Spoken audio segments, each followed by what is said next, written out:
I'm like already on an emotional level after the last song, and then she makes this song. This is one of those albums that I'm going to remember.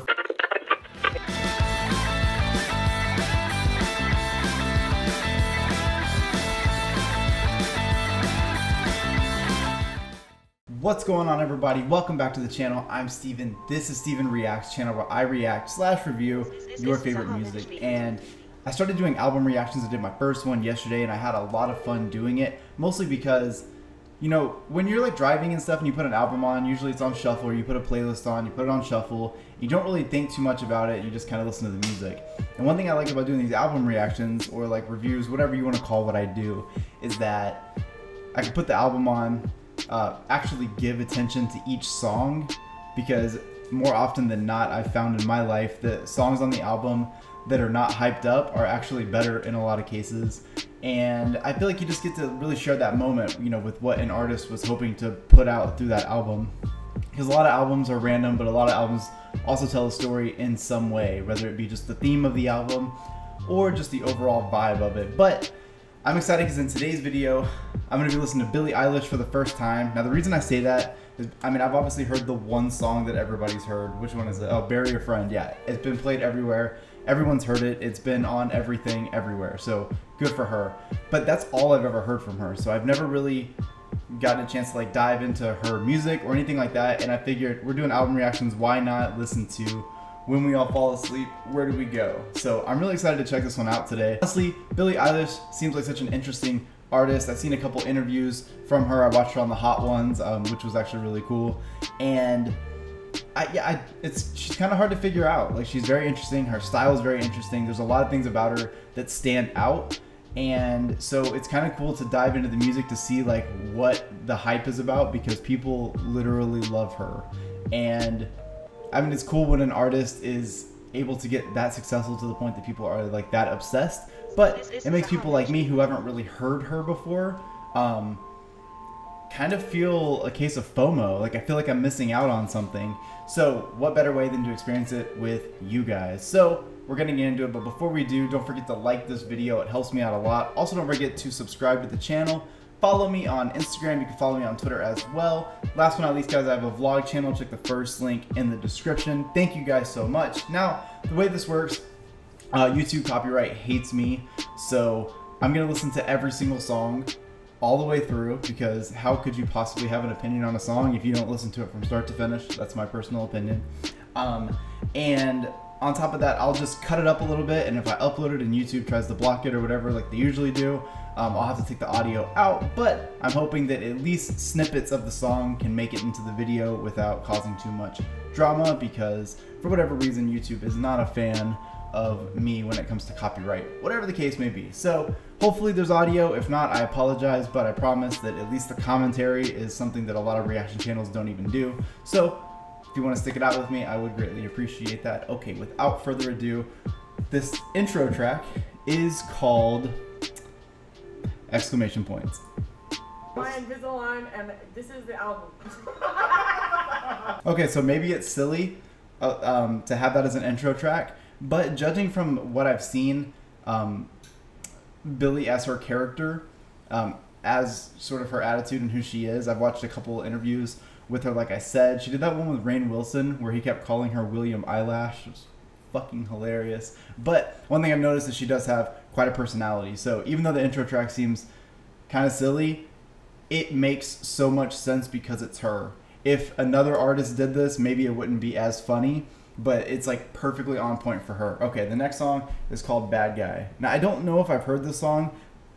I'm not sure. Let's listen to it.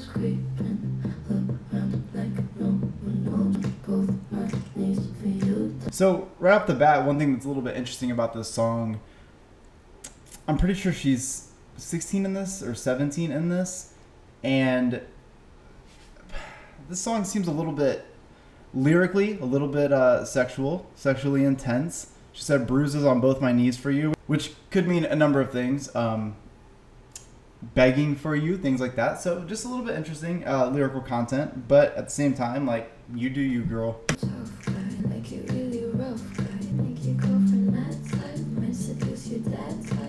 Okay, well, that entire probably like 4 or 5 bars right there was extremely sexual. So obviously this song is very sexually intense and graphic in nature, and that last line, might seduce your dad type.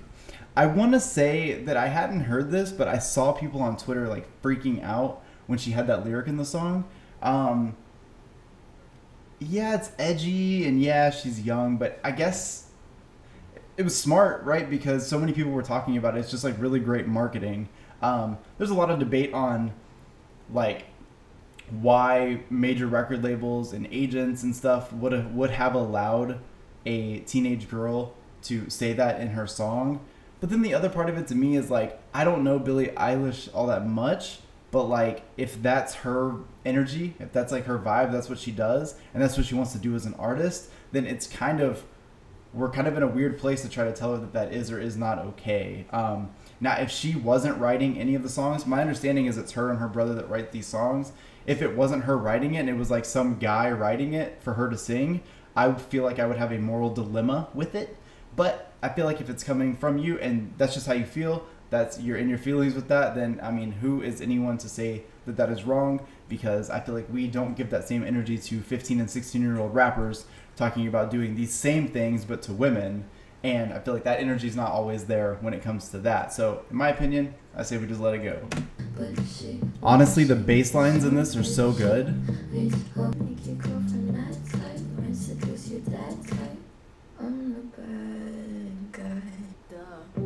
I like that. I like that she breaks the music by just saying duh. I think it's interesting. Also, again, with that line again, people got really upset about it, but like it fits the vibe of the song so well. And like, you know, when you read about it on the internet and then you actually hear it in the song, people on the internet made it seem much worse than it really is. But I like that she also said make your mom a mad type, like just saying like she's got this attitude, you know what I mean? It's cool. I like that Billie just like fucking owns her style. She is exactly who she wants to be at all times. I remember I saw her Instagram and I was like, damn, like she's bringing back a style that was like the Jinkos and the lugs and all that stuff. That's something that, you know, we haven't seen in forever, and she just owns it. And that's, I mean, I feel like that takes a lot. And so even just that musical break right there, out of nowhere, by the way, completely changed the tone of the song. And then the lyrics that come in after that, talking about maybe because I'm wearing your cologne, like this song is just pretty much solidifying Billie as a complete badass and like really owning the attitude and energy that she's putting out in this. The song is very interesting musically too, because there's so many different elements to the song. You know, at one point I think that it's this like carnival horror theme, because you can hear that, I don't know, that sound that would definitely be in a haunted house or a horror movie. But then there's complete silence, and then this break comes in, and when that break comes in, it completely changes the vibe of the song. So I hope the rest of the album is as musically diverse as this one song has already been. Okay, so overall, I really enjoyed that song. It's crazy to me because, let me see. So Bury a Friend is the one that they like really marketed everywhere. But looking at Spotify right now in the rankings, it looks like Bad Guy's actually a much more popular song. I wonder if some of that had to do with the criticism she got for the lyrics, in which case I think she did it completely right. You know, no press is bad press. They've always said that. And I think when it comes to music, that is very true, because if you have these lyrics that come out and people are speculating if that's right or wrong or whatever people's dumb opinions are, then they're going to go listen to the song to find out. And odds are, if you landed on that song, you're like I am right now, where I'm like, damn, that was like such an interesting sound. Like I almost feel uncomfortable because there was so much going on in that song. It makes me feel like I need to dive further into this album, because I feel like I'm missing something right now. And I don't mean that in a negative way. I mean, like, when that song ended, I felt like I needed more. And so next one we're going to do, this segue right here, if I said I needed more, like it's almost like a little addiction. I heard that song. Well, the next song is called Zanny. So let's do it.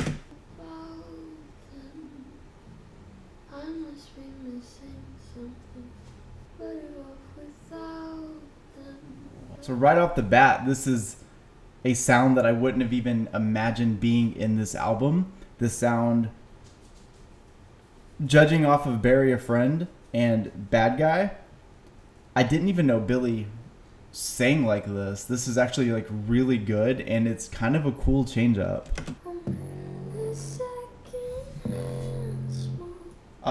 Lyrically, let's just talk about this. I'm not sure if I want to say I saw someone post the lyrics to this song, somebody that I follow that's kind of big.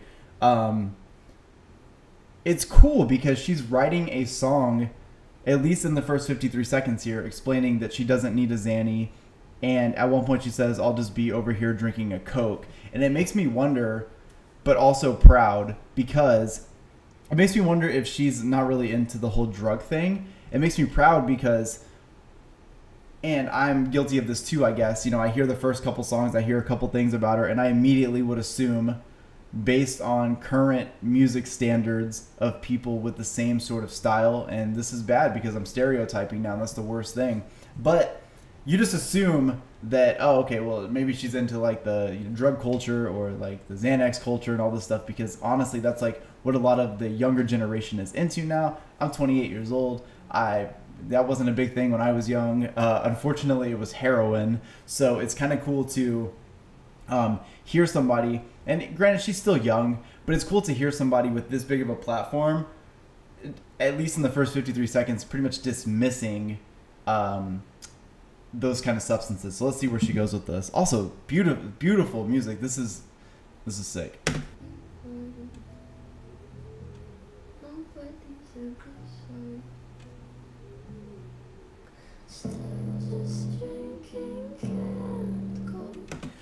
I know that the instrumentals to this track are actually pretty basic from what I can pick up right now, but going on the theme of what we've heard from the album so far, I'm glad that they at least added the bass hits, because it makes it fit where if it didn't have it, this song wouldn't have fit. And we're judging this off of it only being track 3. But it's crazy to me how a record company markets an album, because, you know, judging by the cover, the single Bad Guy and the single Bury a Friend, and the way those sounded, you make an assumption as to what an album sounds like. But Billie Eilish could have a career that is totally different just based on singing the way she's singing in this track. So it's amazing how a record company decides like what an artist, what their image is going to be. I don't mean that they've like created her, she is herself, but just like what, you know, like you sit down in a meeting and they're like, okay, you know, we know that you're really into this, so why don't we go ahead and you know, focus more on that side of you. But she's got a beautiful voice. I'm sure there's a little bit of effect going on here because this album is effect heavy with like the vocal patterns and stuff. Not that she can't sing by any means, but it's you know, in order to give it that dark theme on some of these songs, it's got a little bit of like pitching or something going on with the vocals. Not all parts, but just some of it. And this one has a little bit of that too. I think it's up higher a little bit, but she's a beautiful singer.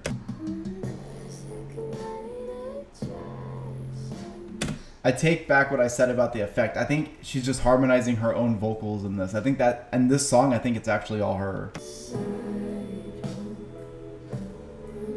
I'm actually pretty blown away by that track because I didn't expect it, but the song is actually really emotional. And one thing I've noticed about the instrumentals on this album so far is that they can push the narrative, and the way that it's like hard to explain, but the way the song broke down, and at one point I think towards like the last probably like 45 seconds of it, you could hear her like take this breath, almost like a sad breath, and you know, finish out the song. But just the way that it broke down and stuff, there was a lot of emotion involved. I love the lyrical content of this. Like I said, it's really cool that somebody with such a big reach is writing a song about this, especially in a day and age where Xanax and things of that nature are more popular than I think anybody would really want them to be. And I thought this was great. This is like, I respect the song a lot. I love the emotion in it. I feel like this is one of those songs that when people talk about Billie Eilish and, you know, try to come up with, they haven't listened to the album, myself included, I'm still working on it right now, as you can tell, but that people can hear things like this song to change the perspective on how they feel about her music. Because honestly, if you went from Bad Guy and you made an assumption on who she was based on her lyrical content and stuff, I feel like you have to let it run into the next track and listen to the next one before you can start trying to form an opinion, because, you know, there's more to people than what meets the eye. And I think this specific these specific two songs right here actually justify that narrative. Okay, so obviously I was a fan of that song. That was sick. The next song we're gonna be checking out is You Should See Me in a Crown. So one thing that's exciting is that I have no idea what to expect, because now I have no idea what this album's gonna sound like. All right, let's do it.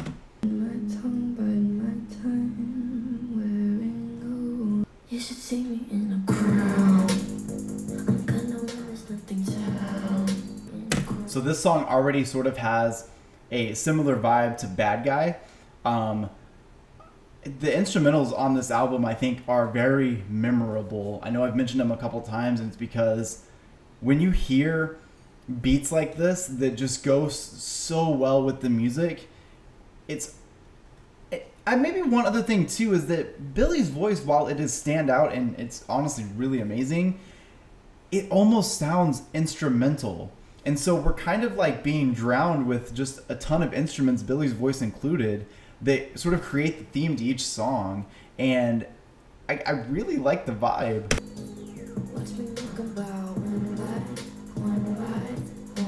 I mean, this song is literally riding on a hip hop beat, but she's singing it in a way that's almost every other bar because she's singing very slow.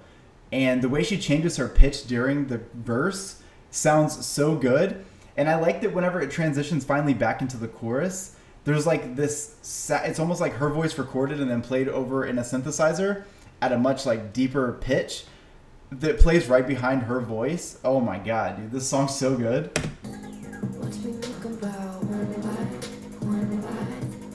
I mean, if you guys are hearing that, well, you guys know the song already in case it's not playing, but so much hip hop inspiration on this beat. There's also a little bit of EDM in this beat. So the actual creation of these tracks has so much diversity into it that it's like, it makes sense why she has such a big fan base, because you could be a fan of, you know, even generic pop. You could be a fan of, you know, more of like industrial metal, hip hop, EDM. There's going to be something for you to like in this track. And then also the lyrics are cool. Like, if you think I'm pretty, you should see me in a crown. This is just a good song. Overall, great vibe. And it seems like by track by track by track by track by track, I'm becoming a Billie Eilish super fan. That's not good. Okay, so overall, I would say that despite the fact that I love the lyrical content of Zanny and I loved the edginess of Bad Guy, I think You Should See Me in a Crown is my favorite vibe on this track, on this album so far. Most of it being that it had so many inspirations from different musical genres, kind of all in one and packaged. I think it was sick. I love that. If you think I'm pretty, now you should see me in a crown. I don't know why. That just like, I keep hearing that in my head now. Great album so far. This is sick. I'm glad that I'm listening to it because I had an idea of who I thought Billie Eilish was as an artist.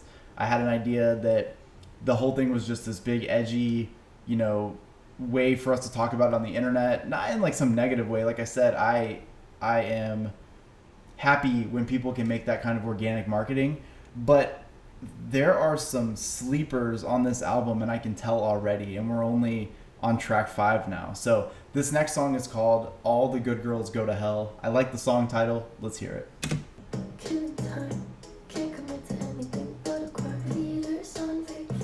Song already is making me feel nostalgia of early 2000s R&B when it comes to the beat. She's doing a really great job of staying on beat, delivering the lyrics. I think they sound really, really great. like I could imagine not Missy Elliott. I can imagine Mary J. Blige on this beat. So bear with me. If you know this song very well, just think about it. Picture this on the radio if you guys are old enough. I know Billie Eilish has a very young fan base, but there are some of us that just appreciate music regardless. And you know damn well you could have heard Mary J. Blige or like Blue Contrail on this beat right here.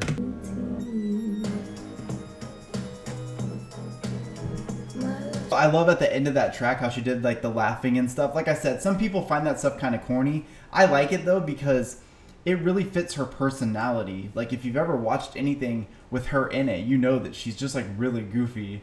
And I'm glad she was able to add a little flavor of herself, not just in the music, to each track, because I think it's, I don't know, it's fun. It makes the album more personable and makes it feel more like it's something from the heart and it's not just some thing you wrote to be radio syndicated one day, hopefully. The backing track on this song was excellent. Like I said, as somebody who grew up in the 90s, to hear a beat like that, I haven't heard one of those in a while, and I really liked it. I thought she did a really great job with the lyrics on this song. I like that she's delivering dark lyrics in such a lighthearted way. Like, it makes it so much more evil when she does it. So, great track. The next one, another edgy lyric, but I bet it's going to be a good song. The song's called Wish You Were Gay. I'll never let you go. 5 words you never say. You'll be okay.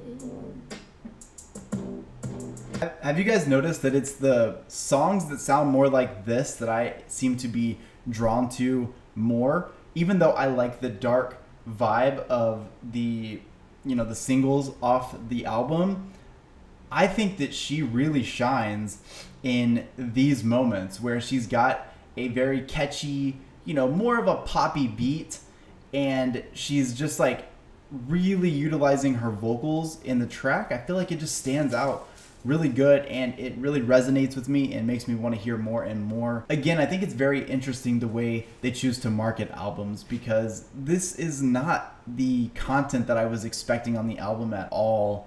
And I think it's funny that they make a narrative about an artist so dark and all this, which I'm fine with. I mean, I like my share of dark music, but when they put it out like that, it puts a box around an artist, and I'm sure she sold tons of copies of this, so I'm not worried about that part. But I feel like there is more to her career than just that edginess. Like, she's like very talented, and even this song right here is showcasing that. So very interesting marketing decision on the record label's part.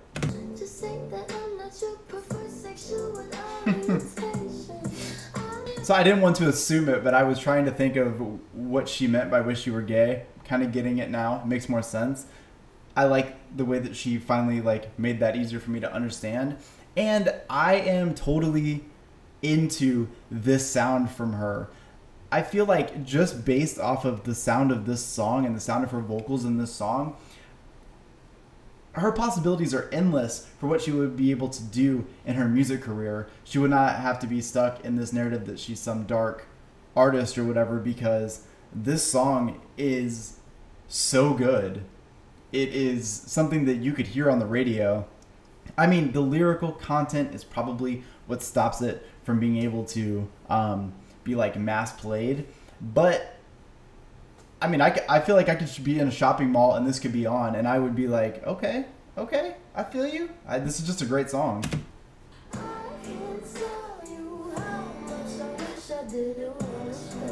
I like the applause at the end because I did kind of feel that like ballad, like speakeasy sort of vibe in that song. Her vocal performance on that was incredible. Again, I really counted out Billie before I listened to this album. I wouldn't say I counted out, that's not true, but I thought of her as, oh, she has a couple hits, you know, of course they're like big, they're edgy, whatever. But the songs that are actually on the album, in my opinion, have already beat the singles. And that's just a personal opinion on this, but, you know, out of 14 songs, granted I haven't listened to all of them yet, but out of 14 songs on this album, I've already heard four songs that weren't singles that I'd be willing to listen to over and over again as if they were singles. So that's a pretty good number right there. So the next song we have is called the When the Party's Over. Let's do it. Really great harmonies to start this off. But nothing ever stops you living. This song is beautiful. You guys may not know this about me if you're new to this channel, but I am a sucker for anything that harmonizes. I think of bands like Pennywise that I listen to that harmonize, you know, just so well. And to hear Billie Eilish on this track right now, this is an entirely different artist from everything we've heard so far. I like that I Like You Like That she does, and it all harmonizes in the back. We're a minute and 11 seconds into the song. Part of me kind of hopes that no instruments ever come in. I understand that they probably will, but part of me kind of hopes that they don't, because the song is so good and so raw the way it is. I kind of don't want to lose that, but this is great.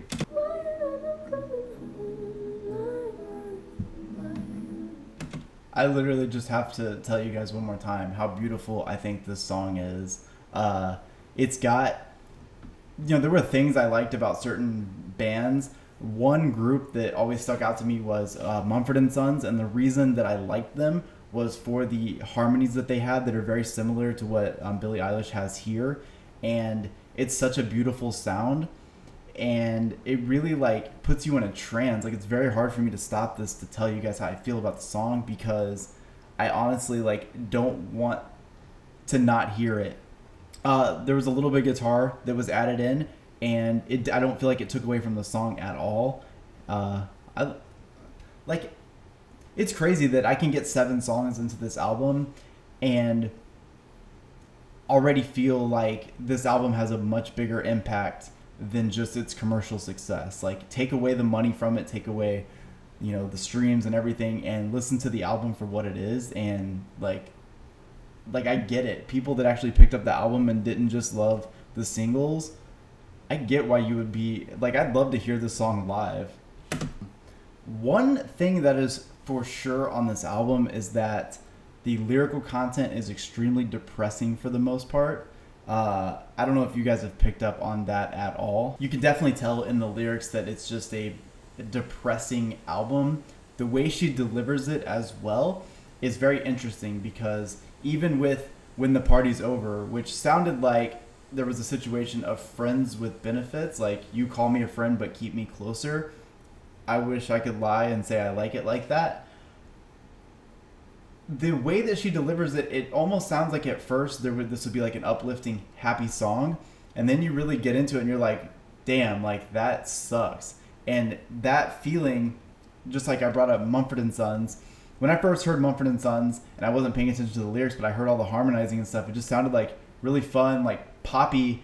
And the further that I dove into their music, the more that I would just cry, because I was like, damn, this shit is like ripping my heart out, because it's so sad. And it's kind of sad to hear, you know, a 17-year-old girl talk about like all of these different things that are so sad, because, you know, you don't want her to have to be in that situation. But at the same time, the way she delivers it, it's like, wow, she actually feels this. It's just, it's an incredible album so far, especially on that, especially when you hear that it's from someone so much younger. This is the kind of album you would expect someone in their, you know, mid to late 20s to put out, where, you know, you felt that. But to feel all that at such a young age, you can really feel it in this. And I mean, everyone who was in high school or whatever, you remember all the dumb shit that you went through that sort of molded who you are today. And like, this album hits hard. It hits different. But yeah, so far, a lot of sad songs. But the delivery is just so interesting to me. So we're going to get to the next song. This is track 8, and the song is called 8. Let's do it.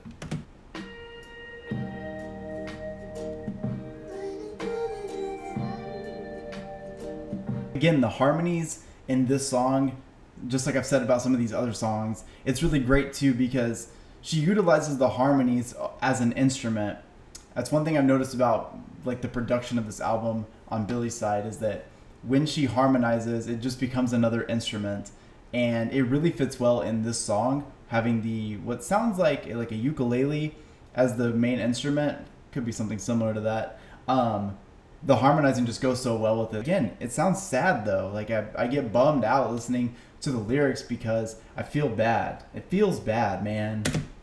'Cause who am I to be in love? Back to sad lyrics. I never know how to please you. You looking at me like I'm see-through. It's very sad to hear it's very difficult, I will say, to do a music reaction and try to get everything in that first listen.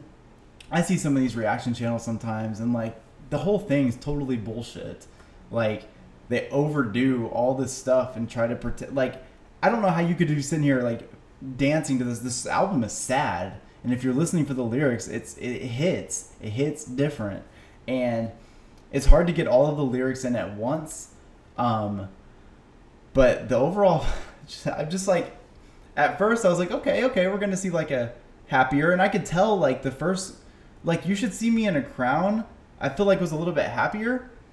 Obviously Bad Guy, we know how we feel about that one.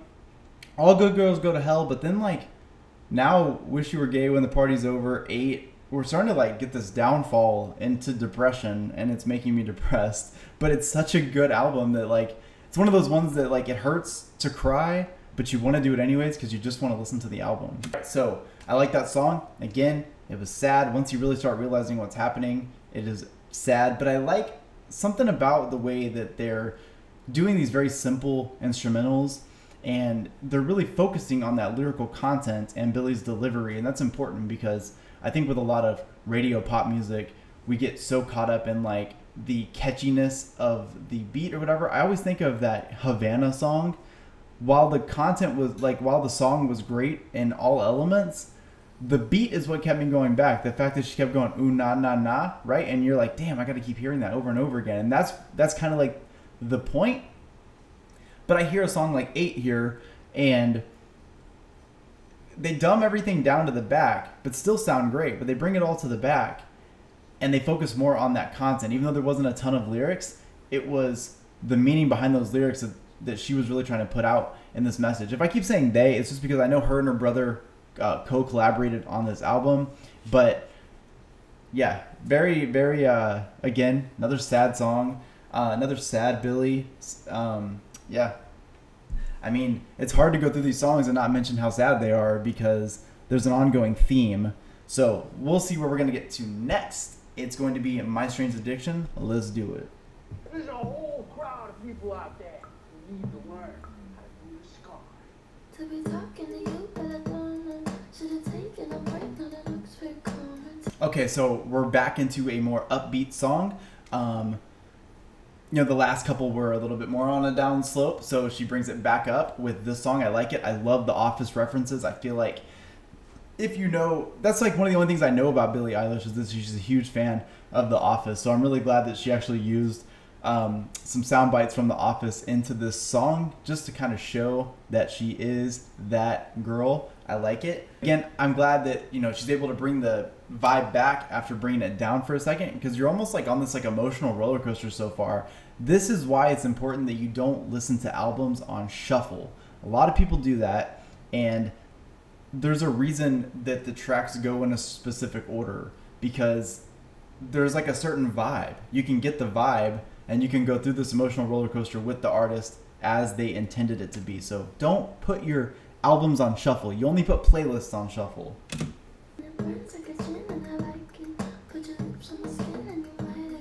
So I feel like she made another comment just now about, and it may be a double play on what she was saying, but remember in the song Zanny, she was pretty much dismissing all the drugs and all of that stuff.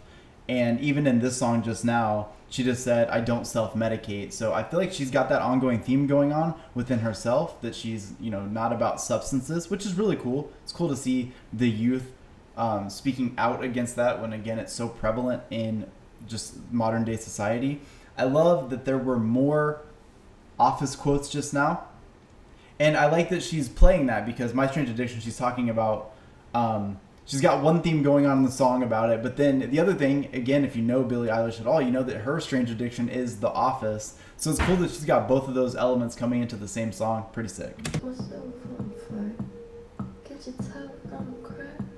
Another reason I appreciate this song right now is because I don't feel bad like getting into it and vibing out on it because it's not as sad.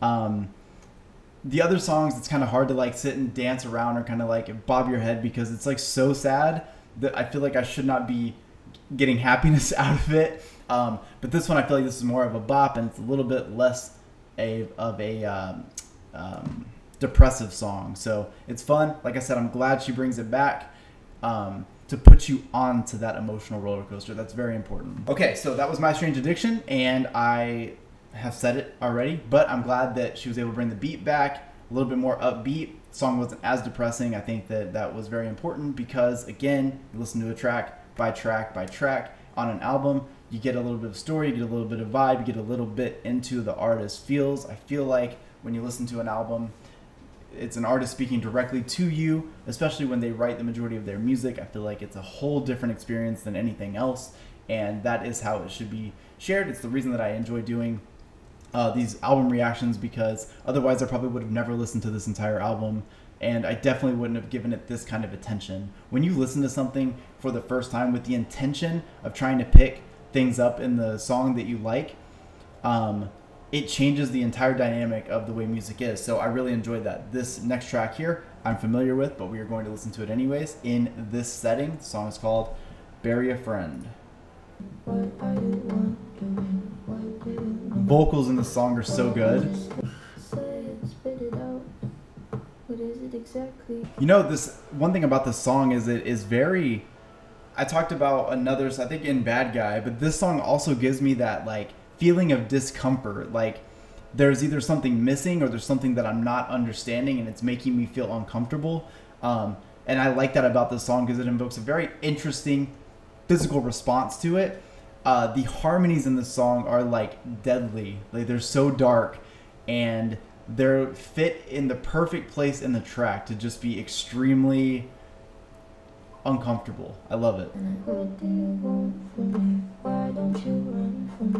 I do find it interesting that this was actually a single and that there was so much craze over it. The song is wonderful, but when you listen to some of the other songs that were on this album, those songs were so much better. And while this song is really good, it's crazy because it doesn't have a part. You know, every pop song or every song that is popular that ends up on the radio always has that like one part that is like, you know, maybe like a really high note or like something where all the music comes together. I feel like this song doesn't really have that. And so while it's a great song for what it is, it's just crazy to me that this is the one that really blew up. Of course, I kind of get, because Bad Guy blew up too, from what I understand. But it's weird because the two of them have a similar sound, but Bad Guy has kind of more going on, which may explain why it's more popular. But it's just interesting that, again, when we talked about marketing, it's interesting that these were the two songs that were picked up the most when I feel like they do not really fit the narrative of this album. Okay, so Bury Your Friend, again, that was the big single, the one that had the music video that went so crazy, which by the way, the music video is amazing if you haven't seen it. It's so interesting. But again, just my opinion, let me know what you guys think in the comments. I think it's interesting that those were the songs based on an album that is this good with the content. It's amazing to me that it was that song and Bad Guy that really took the reins here, because I think Billie has much more to her than those two songs. Those two songs, in my opinion, and this is just me, I almost feel like those two songs don't fit on this album. Those two songs could have been a single, could have been on a singles release, and this album could actually have done without them. And that doesn't discredit these songs at all. These songs are absolutely amazing for what they are. But when you look at this album as a collection, in my personal opinion, those songs seem a little out of place. And again, I think that's the weird part, that those were picked up as singles. But then again, this is just my opinion. You know, I don't know. A lot of people really, really, really love both of those songs. But I just feel like listening to the songs that are sandwiched into those songs just have much more to offer and really show how talented Billie is. So up next, we have the song called Ilomilo. I don't know. We're gonna listen to it though, so let's do it.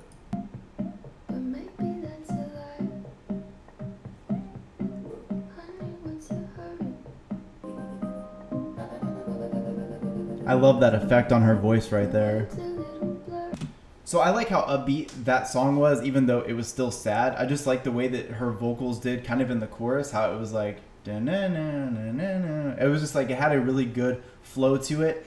The lyrics were sad. Like, I was just hoping you'd come home, even if it's a lie. Almost as like, I would just hope that you would tell me that so I would feel more comfortable with whatever the situation was. So again, we have more sad Billie. She mentions all the friends that I had buried, which in relation to the song Bury a Friend. And again, even this song, in my opinion, could have been on the radio. It's very interesting. I'm like having trouble wrapping my head around that, because even when you look at the lyric, like, I mean, not the lyric, if you look at the album art, it's like kind of a haunting image. Like, it sticks with you.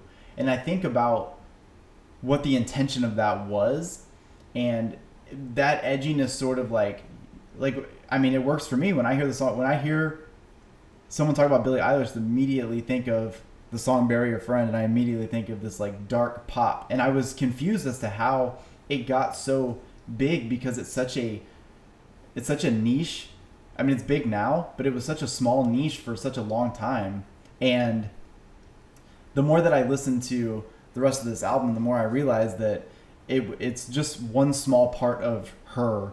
And even in this song that we just listened to, I didn't get any of that darkness. I just got like, you know, sad lyrics delivered over a upbeat, happy, like that is the part that's dark to me. That is what makes me sad, is that she's singing it in almost a happy setting. And her voice, she has these ranges that are so good, but she could probably sing a happy song in that range and it would feel sad, even if it was at an upbeat tempo. It's very, very interesting artist.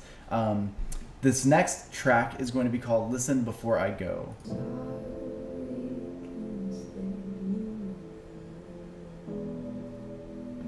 So we're 1 minute into this song, and I'm already pretty sure this is going to end up being the saddest song on the album. Just with the lyrical content and the way that she's singing, it really does sound like a I'm so depressed I'm going to die. The opening lyrics, take me to the top of the rooftop. I want to see what the city looks like when I die, essentially, when I go blue in the face. This is a hard one to listen to. This one is like very sad.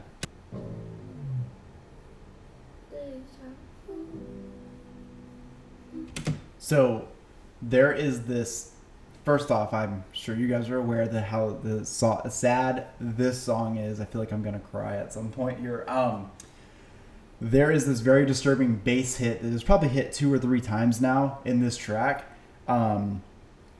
that adds to the turmoil of this song. You can it comes in right after she says something really sad, and it's almost like I said something sad, feel it. You know what I mean? It's like a punch. And yeah, even at one point she says, I'm not okay, I feel so scattered or something. It's just it's hard to hear a 17-year-old sing a song that's this sad, because this is the type of sad that is like, you can't fix this sad. And that's definitely what this song feels like. And again, that bass punch does not help the situation. If you need me, you need to see me, you better hurry. So it almost sounds like a almost like a moment before either you're gonna die or a suicide or something along those lines. Oof.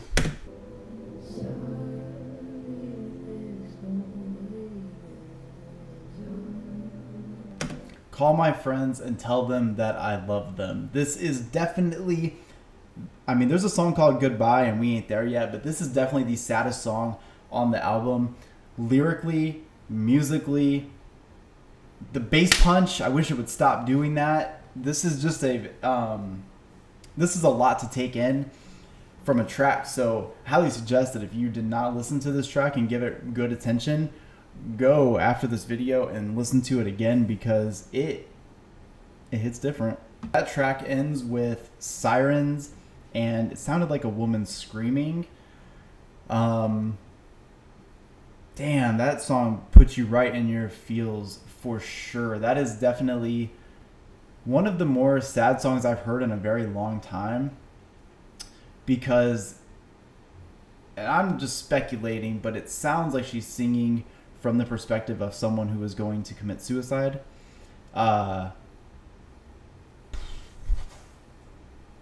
Woo. You ever hear those songs that like you want to cry, but you know the camera's looking at you, so you don't want to? That's my entire life right now. That song was very deep and very thought-provoking. So I wonder how many people picked this album up and heard that track and actually like gave it attention. That's one of those songs that I'd be so pissed off if I was listening to it in the car and somebody was trying to tell me a story next to me. I would be like, can you shut up so I can finish this song before we keep going? Yeah, wow. I actually wasn't expecting this album to hit that deep. Not for any particular reason. It just seems like everything's been pretty surface level sad. Very depressing, but surface level sad. But getting into that's like a whole new world. So, this next song is called I Love You, and I'm kind of hoping that we get some love out of this one because I feel like shit now. Maybe want to take it back, say you were trying to make me laugh. I'm like already on an emotional level after the last song, and then she makes this song. This is one of those albums that I'm going to remember for a couple of reasons. One of them is that, well, Billie Eilish is so much better than what the world puts out as her. She's so much better than that. But two, I haven't listened to a pop album that hurt me so much as this one has. Billie, why you do this to me? I love you.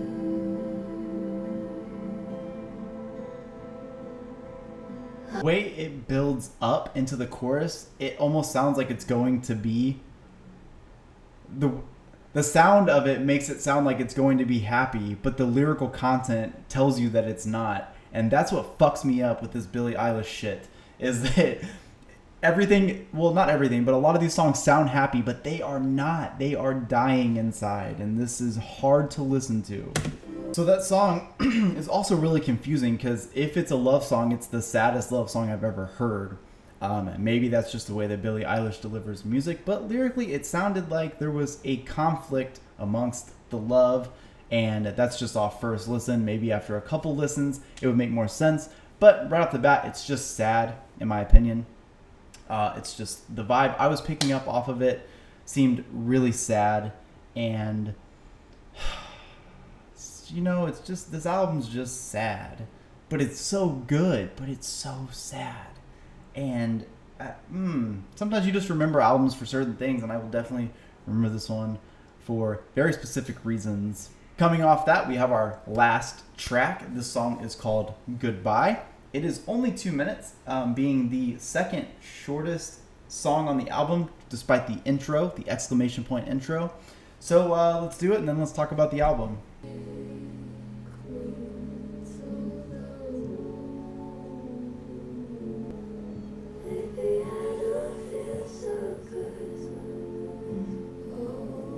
So that is a very interesting way to end the album in a positive way. I love that she decided to sort of make this compilation song medley of a lot of the lyrics and songs on the album. Good way to end it because it makes you sort of sum up everything you just listened to. And it's like, what, it's going to throw it at you one more time just to, you know, stab you in whatever's left of your heart at the end of this album. And I actually think that it's great. Again, I will always preach, listen to your albums in order. There is a story here. There's always a story. And whether that story is in plain view or it's deeper in the meaning, there's a story there. I like to think, and I tell people this all the time when I refer to listening to albums as a story, I think of there are two albums. One is from a hardcore band called Dead Hearts. The album's called Bitter Verses. The entire song is literally ordered in Roman numerals along with the song title so that you know to listen to them in order, because the entire album is a concept of insomnia and what happens when you when you have insomnia, like what goes through your mind in the middle of the night, and you know, where you go from happiness to sadness to suicide to, you know, whatever, blah blah blah, and then at the end of the album you can hear his alarm going off, like it's time for him to get up, but he never went to sleep. So that is you have to listen to it in order. The other album that you guys may be more aware of, since Dead Hearts is pretty unknown, is Kendrick Lamar's Good Kid, Mad City. Right off the top, you just assume there's a couple hits on that album, and therefore that is the story, and people will shuffle just to listen because it's a hip-hop album. But I highly encourage you to listen to that song, to listen to that album start to finish if you never have, because it is an entirely different perspective. It is an entire story from start to finish. I think some of the bonus tracks that were added maybe weren't necessarily part of that story, but the initial 14 or 17 songs, whatever it is, it's a story. So I highly suggest, if you're into that kind of stuff, go check those two artists out and those two albums in particular, start to finish. But Billie did it here with us, because this is an emotional roller coaster, to say the least. There are ups and downs, but they are very strategic. You can definitely feel them when they happen. Bad Guy, starts off right after the intro, and it is what it is. We know that song. Zanny changes the tone completely, and then from there until we get to My Strange Addiction, we're in a world that I didn't even know Billie Eilish was a part of. I did not know that she frequented this island. And so we got all those songs, and then after My Strange Addiction, back to Bury Your Friend. Then we have Ilomilo, Listen Before I Go, and I Love You, and Goodbye. And those songs pretty much rip the rest of your heart out if it was not already gone. And Goodbye sums it all up as sort of like, I'm going to give you all these feelings one more time. And when I have an outro like that, it reminds me of everything I just listened to, and it pretty much solidifies that album is going to be listened to again and again and again. So I love that she was able to close that book, but leave you wanting more again. I absolutely loved this album because it opened my eyes to Billie Eilish as an artist. It really, really destroyed the public persona that I thought she had as far as music goes. I knew that she was a cool girl, and her interviews are very interesting, and I enjoy all of those things.